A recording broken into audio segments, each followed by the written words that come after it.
Okay. So, for the next speaker, today we in this track we had, if I counted right, like 4 out of the 6 speakers were actually local speaker. Simon is one of them also, and that's one of the reasons we want to organize this conference, is also to bring people from outside, but also like give really the chance to people who actually do amazing things around us, to give them a chance to speak. Simon has been working at Google there in New York and came back. He's working now in Zurich, and he's going to talk to us about design-driven development. Simon, the stage is yours. Okay, thank you. So that's right. I'm going to talk about design-driven development. And before we start, a little bit about myself. I attended college a very long time ago in Bern. And at this time, I also worked at Swisscom Innovations as a usability consultant back in the days. I then founded which was very. I could sell it after a couple of years. A web studio called Ginetta, where I wanted to offer user experience designs. Now then something really weird happened. I got hired by Google, and so the last 4.5 to 5 years I spent there, the first year in Zurich and then the rest of the time in New York, where I was leading the design for Google Docs for a couple of years, and then moved on to Google Plus and Google Now.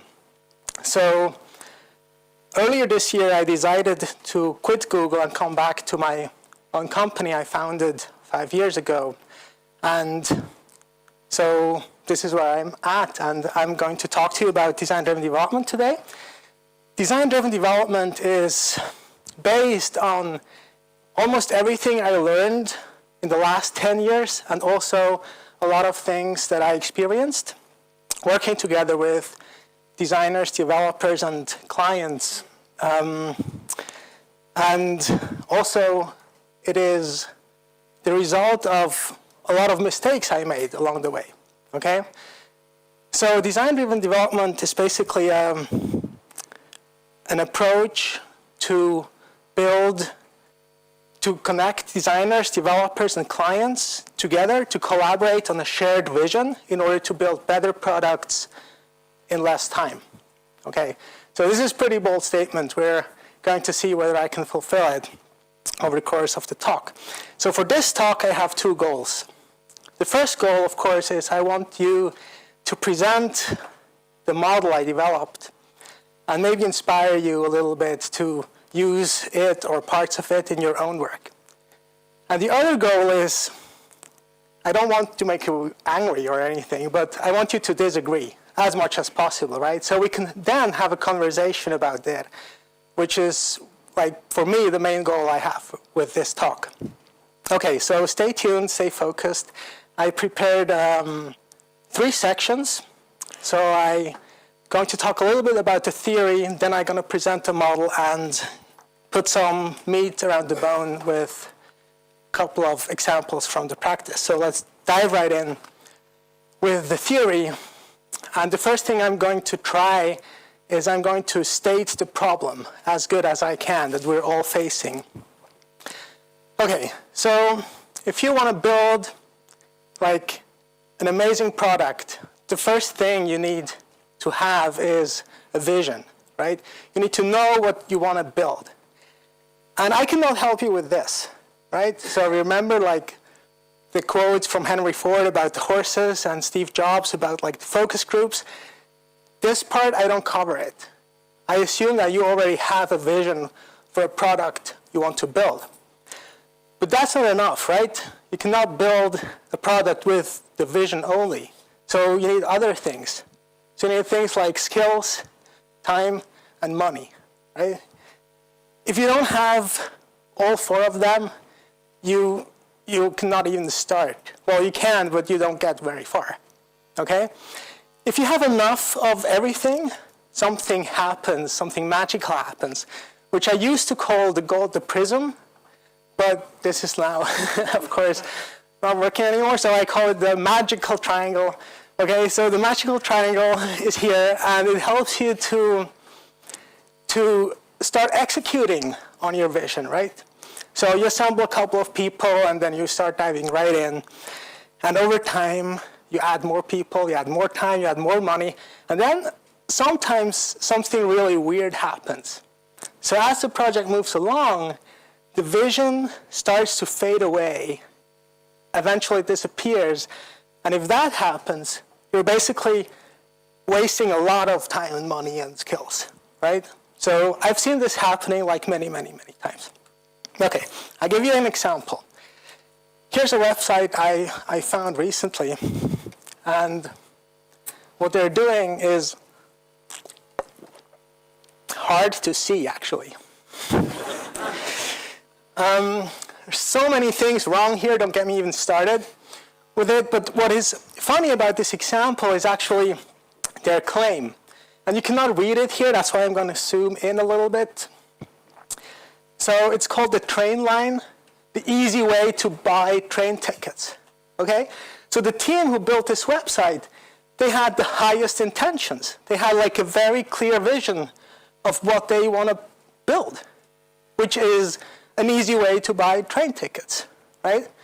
And they failed on so many levels. It's even, yeah, it's crazy, right? So something must have happened along the way, okay? So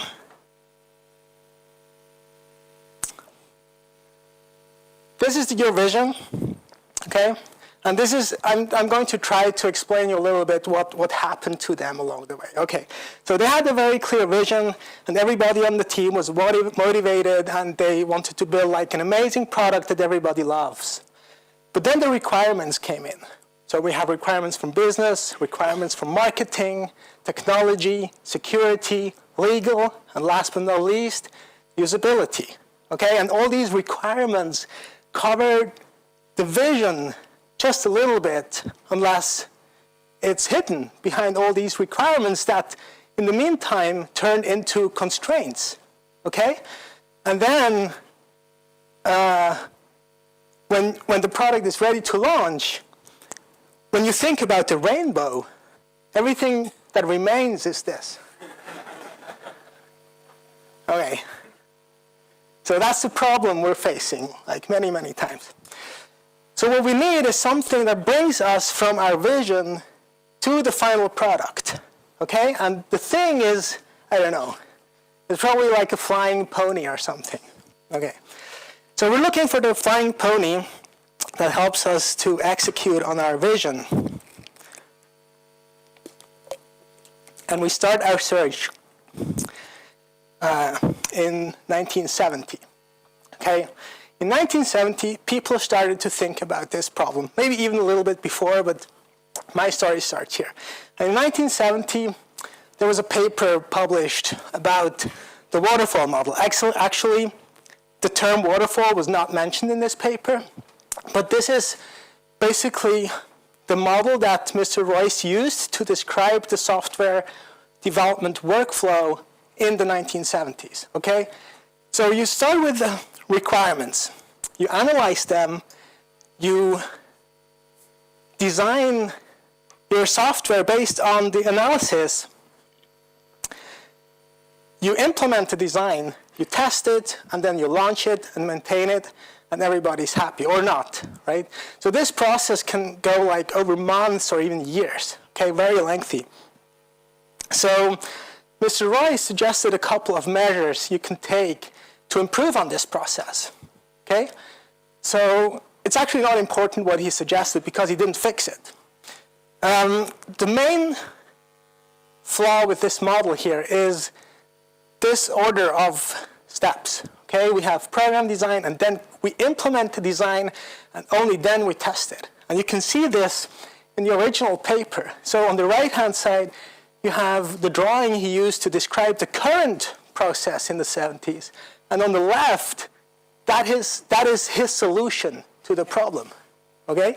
So he didn't fix the core of the problem, but he added a lot of like overhead to it, like a lot of documentation and specification. He even suggested to build the product twice. Okay, so that's why you have like this 2 times, like the entire workflow. So here's the core of the waterfall model. We plan something, we design it, we implement it, and then we test it. And if things go wrong, we go back to square one. Okay, and if this process takes a long time, we have an issue. And the issue is that the costs of a single change increases exponentially over the time of the project, right? So if you want to change something in a working software that is live, it costs you like 60 to 100 times more than if you would have fixed the same thing much earlier, for example, in the design phase, okay? And consequently, the number of changes you can introduce decreases exponentially because the costs increase exponentially. So what you want is you want to move the feedback where you discover potential flaws as early in the process as possible. Okay, so let's jump forward to the year 2000. And this is like a very interesting year. Besides the dot-com bubble and everything, around this time, there were like 3 groups of people involved in software development started to think about this problem, okay? And all 3 groups came up with a different solution to it, okay? And in order to understand design-driven development, we need to have a brief look into like what happened here. Okay, so the first, like, the models they came up with are today known as usability engineering, user experience design, and agile development. Okay, so for those who don't know these models, let's just briefly dive in and see what's the actual invention behind these models. Okay, so start with usability engineering. Okay, so this is a drawing from Deborah Mayhew from 1999. It's very wild, but it suggests like, or let me say it the other way around. So what's new here, basically, is that the word development or code or implementation does not occur on this slide. Okay, it's all about the design and testing the design. So how can you test something that doesn't exist yet? It's not implemented yet. So the new thing, which was brilliant here, is the idea of testing a prototype. So instead of like building everything to the very end, you basically test a prototype. This is the core of usability engineering. So here's a slightly simplified version of this diagram. I published this, unfortunately, in 2006, so that's fine. Same thing here, right? You have design, and then you have usability tests. And it's basically this like idea of like design and test and iterate on this like until you're happy, and then you code, okay? What they didn't do like is taking care of the coding side. They deliberately separate that out. They didn't care about it, okay? So around the same time, a couple of designers had ideas how to fix the problem we've seen in the waterfall model. And the solution they came up with is something like this. I'm now showing you a chart from Jesse James Garrett from 2000. And what he basically proposed was to focus on the user while you are designing. And you can do this by refining your concept from very abstract to concrete. Okay, so you start off with, here's a simplified model of the same thing. You start with a strategy, then you define the scope, you come up with a structure, you start to scribble your wireframes, and then you do the visual design. Okay, that makes a lot of sense, okay? So he moved the emphasis to the design part, okay?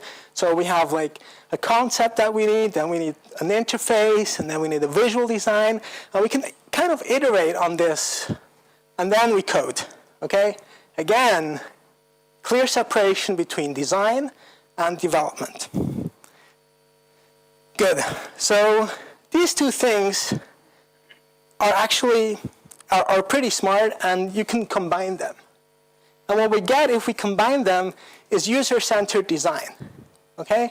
So if you ever wondered what's the difference between usability engineering, user experience design, and user-centered design, here you have it. Okay? That's all. It's like user-centered design is nothing but like combination of these two methods. And here are a couple of visualizations of this. They usually use this like circle that like refines design and at the same time tests it with real users. Okay, so at the core of user-centered design, we have a refined design process that includes testing of designs and prototypes. And only if we're happy with test results, we move on and do the visual design and eventually code it or implement it, right? So again, very clear separation of design and development. Okay, so there's hope. Let's see what the developers came up with. I need water for that. Okay, so in 2001, a couple of developers came up with the Agile Manifesto, and this is basically the entire thing, right? It fits on the slide, so you can't read that. I illustrated it for you with the help of the NaN project icons. Okay, so the first rule or principle of Agile is that they value people and interactions over tools and processes. Okay? Second principle is working software over comprehensive documentation. Third principle, customer collaboration over contract negotiation. Fourth principle, react to change over following a plan.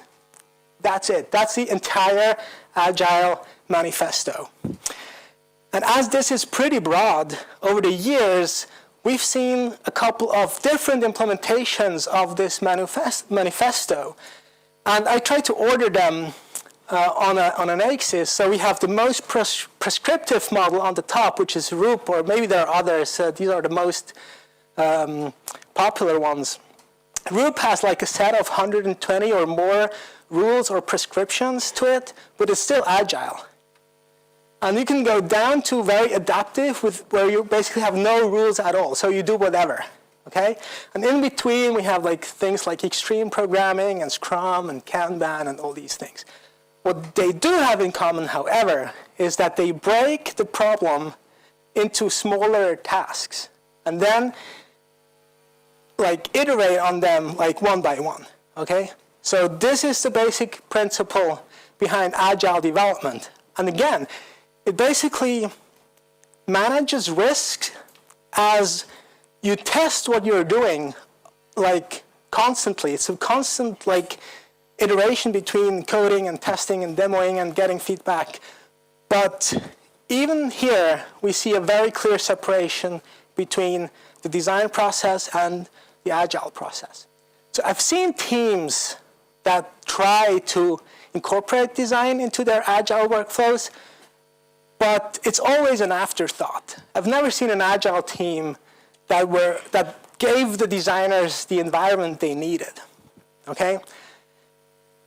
So let's take Scrum, for example, right? They have like time-boxed sprints for 1 or 2 weeks or maybe 3 weeks, and at the same time, the designer his work is time-boxed as well. So he has to come up with the solution that the engineers are going to implement within 2 weeks, because that's the window that he has, because otherwise the developers run out of work. So there are probably other teams that do a better job here and that might work in some ways or the other, but it's definitely not ideal. I can say that as a designer. Okay, so by now you should probably get an idea where I'm going at, right? So this is the time where I now want to introduce my model that I call DesignDriven Development. Okay. So very briefly, we have something like a waterfall model. We plan, we design, we code, and then we test. And so we switch the code and the testing so that we test a prototype and not the final product anymore. Then we basically do the same thing with the coding. So we don't like code the entire thing at once, but we break up the project into smaller tasks and iterate on them. And we test everything we do along the way. For the planning side, okay, Siri, I don't need you right now, maybe later. On the planning side, we can do a better job instead of like just plan. We can refine this process a little bit and think about the concept thoroughly while keeping the user or focusing on the user, and then scribble the interfaces, drawing mock-ups, and then only care about the visual design and the testing. You actually want to test your interface and your concept as well, right? So what we need is we want to shift the testing in the center so we can then test our ideas and concepts at every stage of the process, okay? And once we have this, we can then close the circle with like a bit of optimization at the end, and I will talk a little bit about that later. And then, of course, this will trigger new ideas and new visions, and then you can start up the life cycle again. Okay, so this is it. This is basically design-driven development, or is it, right? Because you can say, well, that's a little bit cheap here, right? You just like combine user-centered design with agile development, which is true in a way, but the whole is more than the sum of its pieces or of its parts. And the thing that we're adding here is basically we enable designers and developers and clients and researchers to collaborate on a shared vision, right? It's one model, it's one process, and everybody is involved. So it looks in practice something like this, okay? So you have everyone at the table. Even when you like start to think about the concept of what you want to build, the engineers are there. They're at the table, and not just at the kickoff meeting, but also while you're actually scribbling out ideas on the whiteboard. Because engineers are awesome. They have like very good ideas all the time. So you can now incorporate them into your design process. And on the other side, the designer just doesn't specify his work and throws everything at the developer, but he remains in the process and helps the developer come up with, or helps the developer implement the design exactly how it was envisioned. And it's not a problem for the developer to do this because he understands why the design came out the way it actually is, right? So he is motivated as well. Okay, so we created this environment that now enables people to collaborate better with each other and don't separate them as much as before. Okay, so now I'm going to talk a little bit about the practice. So I'm going to talk about Ginetta a little bit, so how we implement design-driven development at our company. And this is usually the drawing I show clients in order to explain them what we are doing. And I'm going to walk you through a little bit here. Okay. So usually the client comes and they already have an idea, either a vague idea or a very concrete idea about what they want to build with us and where they need help. So we take that vision and then we start to basically evaluate user needs in this domain. And based on these user needs, we then derive requirements for this project. And sometimes clients already have requirements. That's not a problem because we validate them with users and their needs. Okay, so we validate the requirements with user needs. And once we know what users want, we then translate these needs into like a structure, which is like an information architecture, right? And at the same time, we are defining the scope of the project and the strategy we're going to move forward with. Okay, Then in the next phase, we're starting to like draw our mock-ups and like lay out the page with post-its first, right? Because they deliberately help you to don't go too deep into detail. Or on the whiteboard, same thing, because you have like a thick marker that doesn't allow you to go too much into detail. Preferably, we have the engineers working with us at this stage of the process already. And then, of course, we test our designs with either real users or we show it to the client on a regular basis and then iterate until everyone has a good feeling about it. We then move on to the visual design, where we start out with mood boards, pretty standard thing. We already know what we are building here, so it can go pretty fast in this stage here. The latest trend here is flat design, of course. You heard a lot about it. And the problem with flat design is that it basically makes everything look a little bit the same, right? Because what we do is we basically remove two very important elements from the design palette, which are light, or respectively shadows, and texture. So everything starts to look a little bit the same, and we can replace these two things with focus and depth and motion. The best example is the new home screen of the iPhone. They used focus and depth with the background image that is blurred, and they use motion with this like, what is the name again? The parallax thing on the home screen. So they use these elements to fix their smaller design palette. Then when it comes to development, and we are only doing web development here at Geneta, we are basically focusing on doing single-page applications where we try to move as much from the business logic from the server to the client, and the server actually acts only for authentication and data persistency, and everything else is built in the client with using JavaScript, which is amazing, right? These days we have like amazing frameworks that help us do exactly this. And after the launch, of course, we have like a phase of optimization, and these can be like technical optimizations, like optimize for scale or speed. And then we have also business optimizations where you can do like optimize colors and forms for conversion, for example. Okay? So this is the process as we are doing it at Geneta, more or less. And in order to be able to do this, we need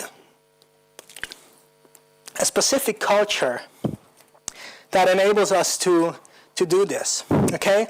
And I'm going to show you a little bit, glance into the culture here. So this is the picture we probably see within most agencies or most teams, right? So you have designers, developers, and the client on the left, and as seen by each other, okay? So everybody sees something a little bit different in the other role.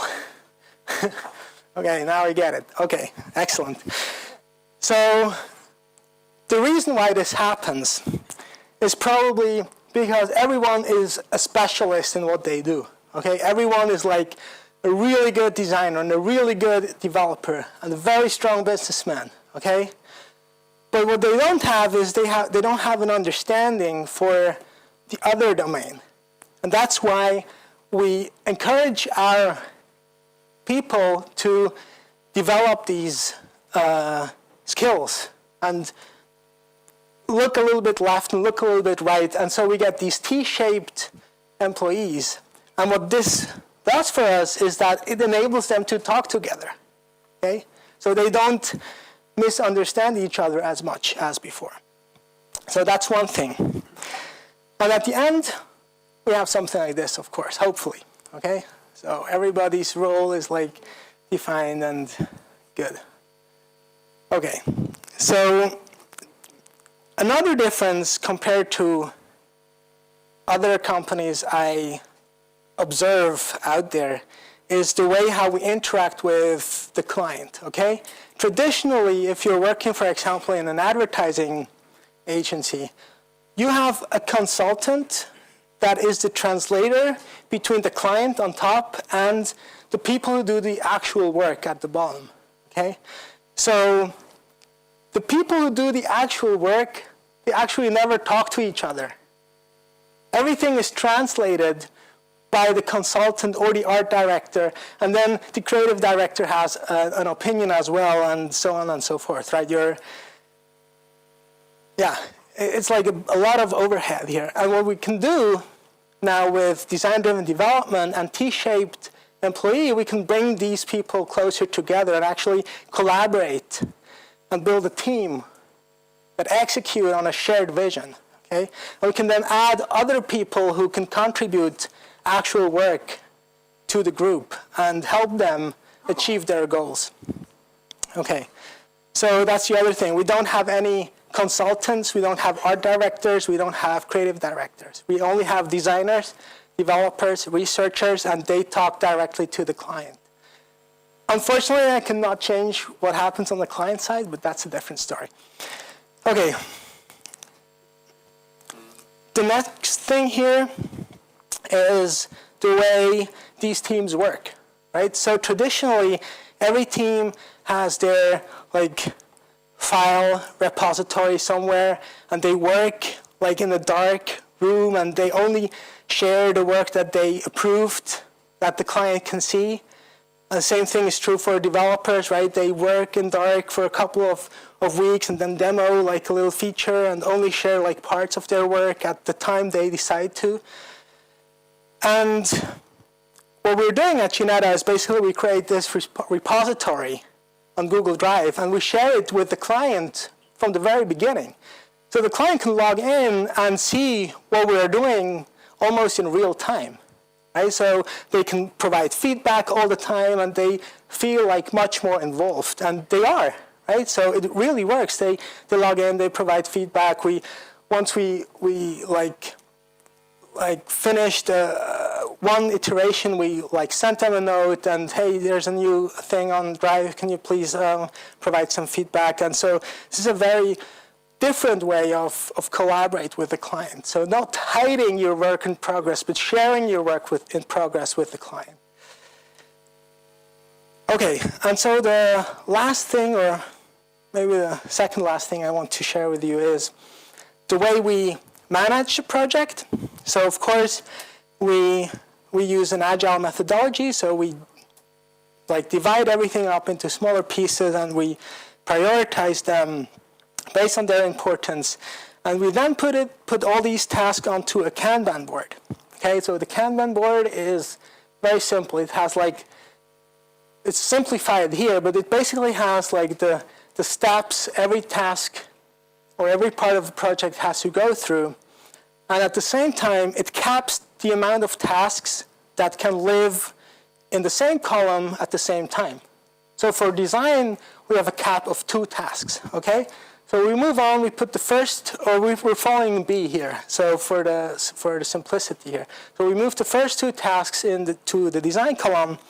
We do our jobs, test the designs, and then B fails. Okay, A moves on, the developers start their job, B goes back to design. Turns out that B is pretty hard, so it remains in the design column for another iteration, okay? Everything else is fine, moves on. And then in the next step, we test it again, it passes and moves on into implementation. What this helps us to do is, and we share that with the client as well. Okay, so everyone on the team, and that includes the client, sees what's going on at the time, right? So there are no questions, what is the state of the project, and where are you with that, and why is this happening, and stuff like this. So this is really good way to manage the project. It's much better than Scrum, by the way, because it enables designers to spend a little bit more time, if they need it, on to get a problem or to solve a problem the right way. Okay. Okay, now maybe the last thing is, in most agencies, I know the designers are basically isolated a little bit, so they do their thing and work on their own a little bit. And at Ginetta, we basically pair them up with the researchers so they can like test their ideas and concept like in-house very quickly. And we actually don't offer research when we offer our services, because this is always the first thing our clients like cut out because they try to save money, not realizing that they will lose money if they do it. But so we don't even offer it. It's just part of the design. Okay, we just do it. And the theory is that we can do better design faster if we work that way. And this is basically the conclusion here. So we have better results in less time using design-driven development. And if we keep the costs like stable and plot the different methods we've looked at today onto this grid, I personally, that's the way I would do it. You might disagree, and I hope you do, so we can have like a discussion afterwards. But this is the way I see it, and in my experience, this turned out really, really nicely for us. And if you think this is good, you can go there, and we are hiring. Okay. So with this, thank you. I made it in time, so we have a little bit of time for questions even. Yeah, we have quite enough time. Thank you, Simon.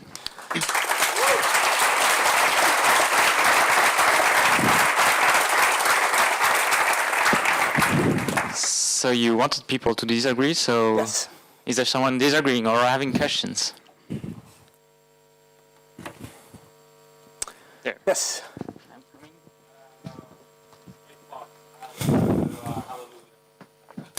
Thank you.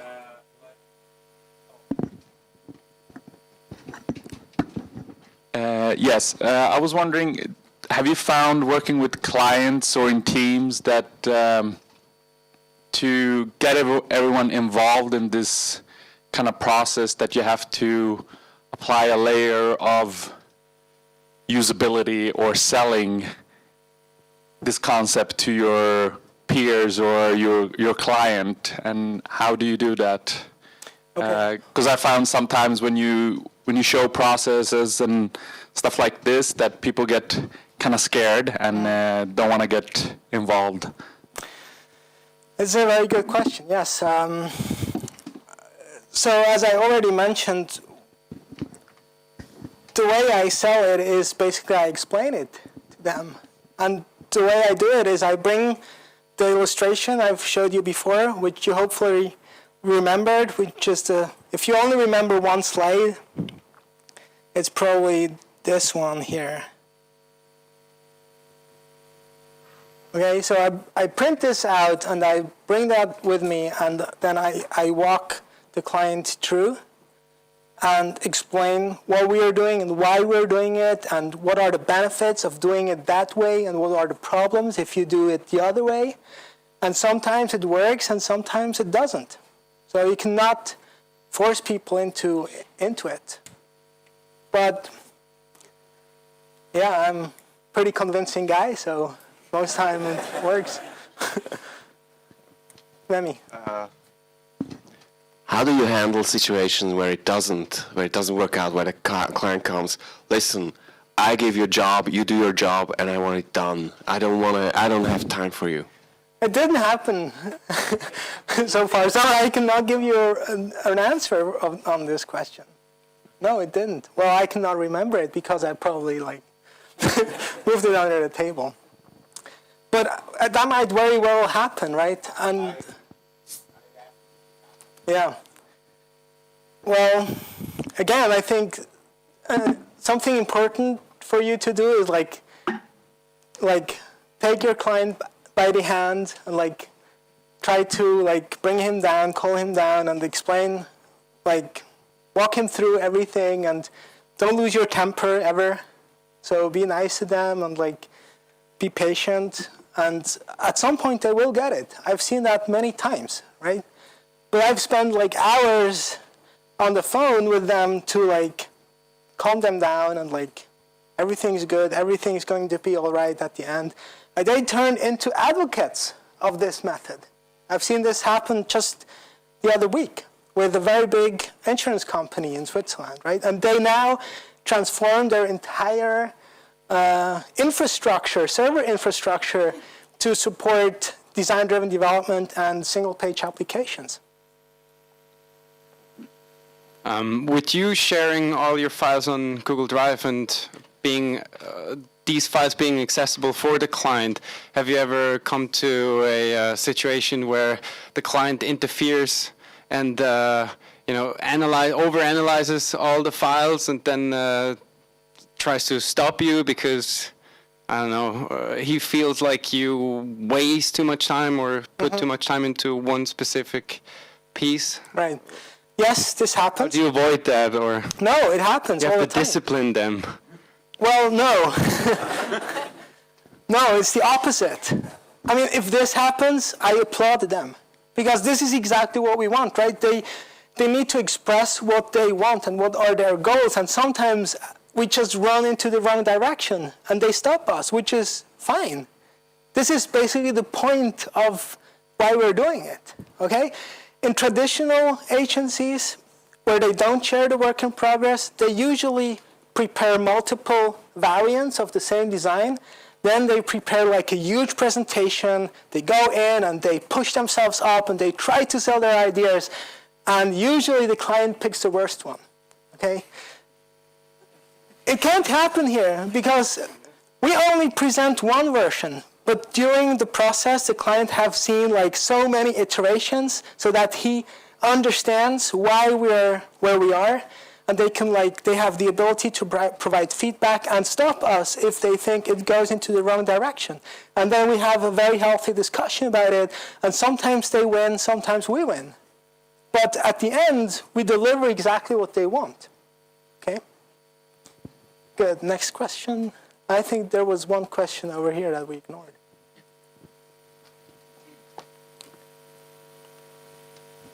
Hi. Nice presentation, very nice theory. I just have to speak up. I hope I get a live, but I'm not a designer. I'm a business analyst. Okay. Kind of more of a consulting role, and you got, in your theory, you got rid of people like me. Yes. So, because you're useless, right? Let's face it. yeah, what I just want to... No. Whoa.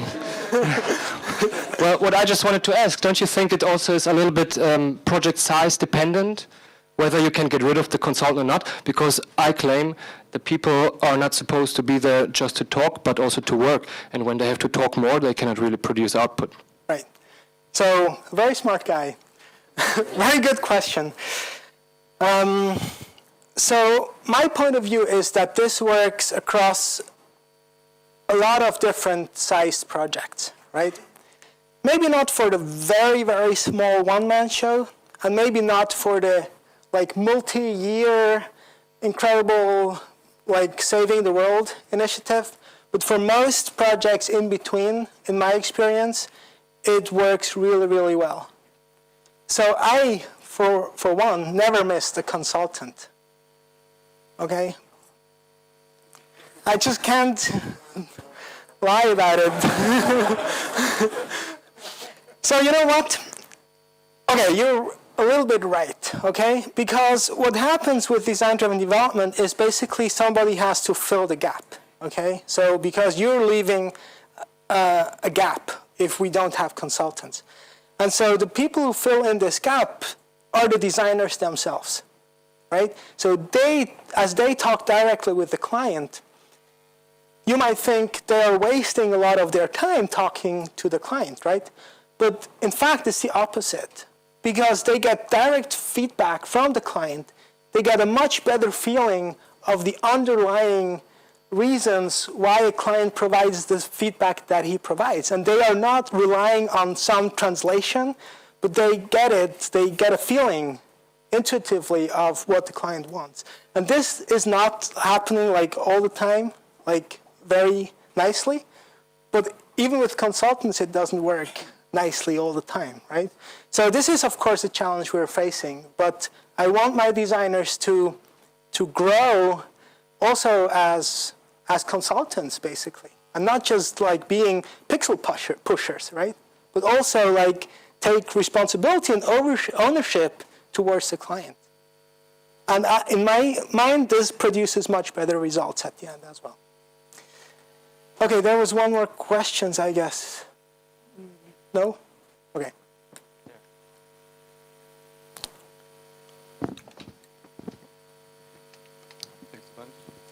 Hi there. We are actually doing a very similar process, but Great. But we are using Scrum. Yeah, so don't kill me for that too, please. Because in my experience, your process works awesome if you're working on a product. Yeah, but if you're doing a service for a customer, he needs to know a cap on expenses. How do you do that if you're using Kanban? Okay, so these are actually two questions, and both are very, very good. So if you're using Scrum or Kanban or any other agile methodology, this is fantastic because this model works or is complementary to what you're already doing. So it integrates seamlessly. Okay? You don't have to change much to actually implement design-driven development at your company. And to extend on this thought, you might say, yeah, we're already doing this like exactly. This is nothing new, which is great as well, right? But you probably don't have like a formalized version of it, and you don't have a name for it, you don't have a visualization of it. So you can take this and go to the client and you find like a common language because he better understands what you're actually doing. So that's for the first question. And the other question, how we estimate, is very funny, actually. So we don't, okay? We try to not estimate our workload because with this model, you can basically build Rome, or you can build like something which is the minimum viable product. And how can I know what the client wants, right? So what I try to do is I try to figure out what budget they have, okay? And most times it works, okay? So as soon as I know the budget, I can gauge their expectations and then specify like the amount of work that we can put in and deliver the best result for the money that they are willing to spend on it. If they don't give us a budget, then we try to like estimate what makes sense and based on experience what worked in the past, but then it gets a lot fuzzier, of course. So this is a problem that I'm still working on, so okay. Perhaps the last question? Yeah, great presentation. So I was wondering if you do you believe like in core competencies of people? So for instance, if you're hiring a rockstar designer or a rockstar coder, which is not so good in other domains, will you still consider hiring them, or do you not hire people that have such a focused point of interest in for the sake of the team? Okay, again, very good question. So we actually do hire I-shaped people, and then we try to transform them into T-shaped people. Because if you say a rock star designer, right, what does that mean? For me, it means he's like really, really good at design, but also understands development and business, okay? Only then he can be a rock star designer, right? So, but we see the potential in some people, and we hire them, we try to work with them. And the first year at Ginetta is always like very hard for them, so they have to like wrap their minds around, rewire basically their mind to understand what we are doing and why. But sometimes it works and sometimes it doesn't.